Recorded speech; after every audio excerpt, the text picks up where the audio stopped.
Hey, what's going on YouTube? Alabama Reloader here. So coming to you today, and I just wanted to sort of continue the evaluation of results that I'm seeing with this Midwest Powders MP620 testing in 270 Winchester that I've kind of been doing here recently. Again, just to recap, loaded up 4 different bullets: the Hornady 130 grain SST, the Hornady 130 grain Interlock, the Federal Trophy bonded 130 grain bullet, and the 130 grain Nosler partition. So those are the 4 bullets that I loaded up using that powder, and I tested pretty much the way I did it was I started at 55 grains and I went up to 59 grains. I made 1 grain jumps on our powder charge, and so everything I did was basically I shot 5-shot groups, I shot 4-shot groups on almost every combination. A couple of them are only going to be 3-shot groups just because of the way the amount of brass that I had prepped for the project, just kind of how it worked out numbers wise. But for the most part, it's all 4-shot groups on this. Now, I do want to kind of go back to really what sparked my interest in testing this powder in 270 Winchester with some other bullets to begin with. Was, here it is, this target. So this is a target that kind of piqued my interest. These are some results with the Meguiar Ballistics 128 grain copper rose hollow point. So these first couple of groups were really interesting, and even the third one somewhat. I mean, I have one of the 5 shots out here to the right. These were all 5-shot groups when I did this testing. But down on the lower end, it shot really well. And I think this is something around like 55 grains or 56, somewhere in this range, is where this shot pretty good. These back-to-back 5-shot groups that shot decent. And as I went up, the results weren't as good. Again, 4 shots and then a 5th, and then same thing, 4 shots and a 5th. So that one high and to the left, but then these 5, not too bad there. So I just wanted to test it with that bullet, see what it would do. Pretty good velocities and halfway decent, or at least more than adequate results for hunting purposes. So I wanted to expand the test and try some more traditionally constructed hunting bullets, see how that would do. And so far it's gone pretty good. We'll start off here. This is with the Hornady SST 130 grains, so that's the first group.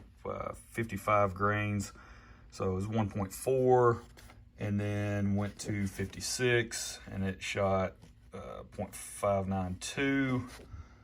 57 was 1.3, so these are 4-shot groups, and then 58 was 1.135. Now, originally I said I was going to pull the last group on the SSTs because my velocities were already pretty elevated at this point. I believe this one 3222.9, so basically 3223 on the velocity.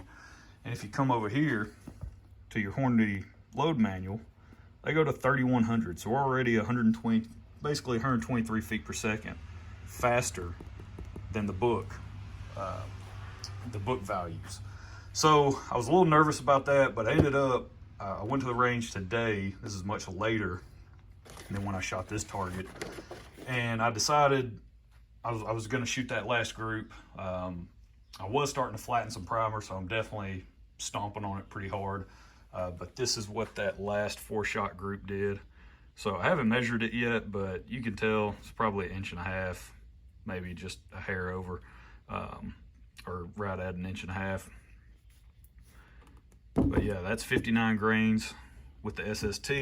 Again, more than adequate to go hunt deer here in Alabama. And the velocity was like 3265.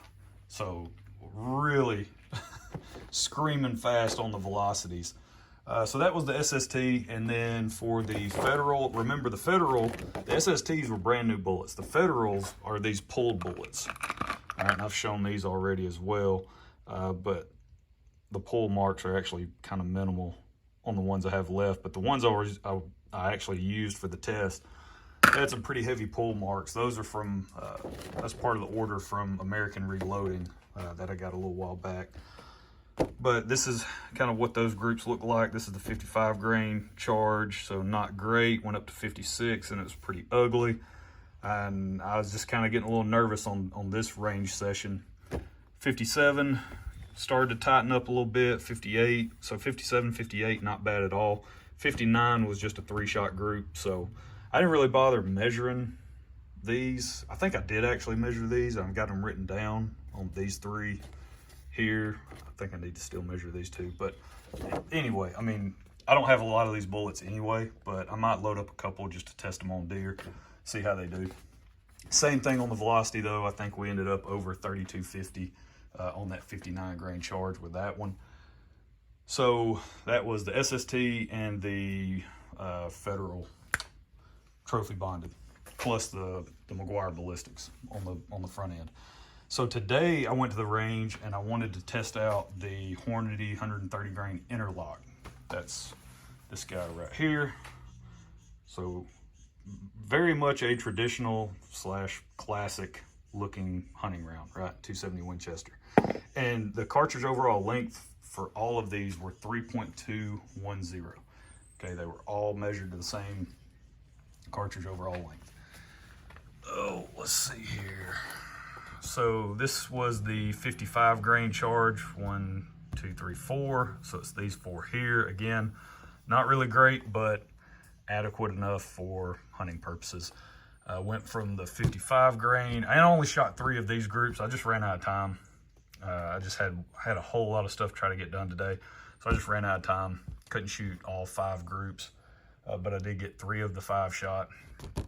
Here's the 56. It's not that one. That's actually a 6.5 Creedmoor something or another. So here's the 56 grain 4-shot group.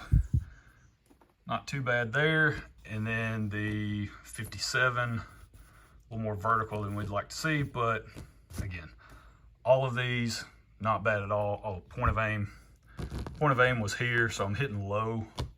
Point of aim here, hitting low and to the right with these groups, but didn't really want to make a scope adjustment. So there you go. You can see, not too bad performance-wise.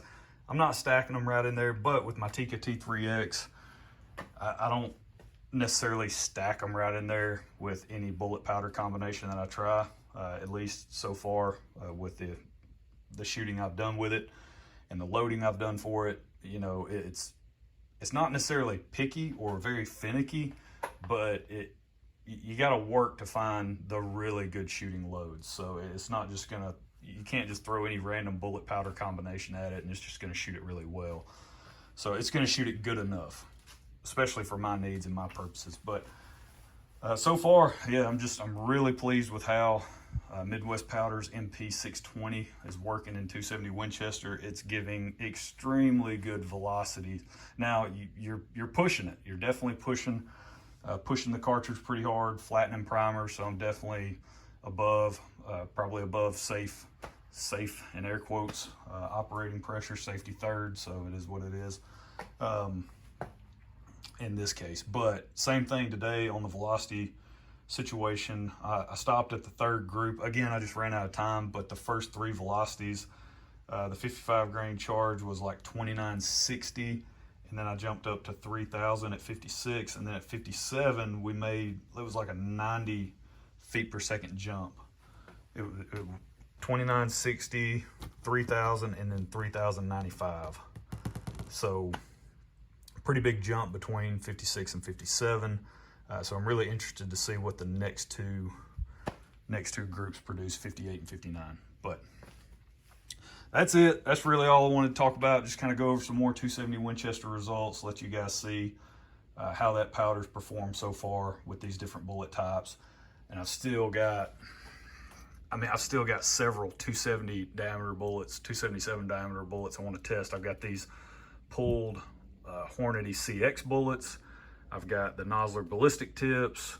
I've already tested the Meguiar ballistics. And of course you saw that, those shot really well. I've got Barnes that I could test with. It's just, yeah, a lot of stuff. stuff I could throw at it. Got some spears, some heavy spears. So yeah, some Sierras. I could try those. I think those are pro hunters. But yeah, that's it. That's where I want to leave it. Just another 270 Winchester video. I've got some 6.5 Creedmoor stuff going as well. I went ahead and loaded up 50 of these guys. These are the 130 grain Hornady CX bullets, these pulled bullets that I got from American Reloading, and just testing those out in the Remesa. So once I get all 50 shot, I will do a video on that because I want to walk you through all of the velocity results and kind of the path forward on that one. But I was able to get 20 shot today, so 2 different powders, 10 shots per powder. So I'm testing 5 powders when it comes to the Creedmoor with the Remesa. So you guys just stay tuned for that. I'm almost done with the 270 stuff. I've still got to shoot those 2 more groups with the interlock, and then I've got to shoot, I think it's only 4 groups with the nozzler partition, maybe. I can't remember if I actually have 5 groups loaded up with the partition. So that's it. That's where we're going to leave it. Hope you guys enjoyed it. We'll catch y'all next time. Y'all have a good one.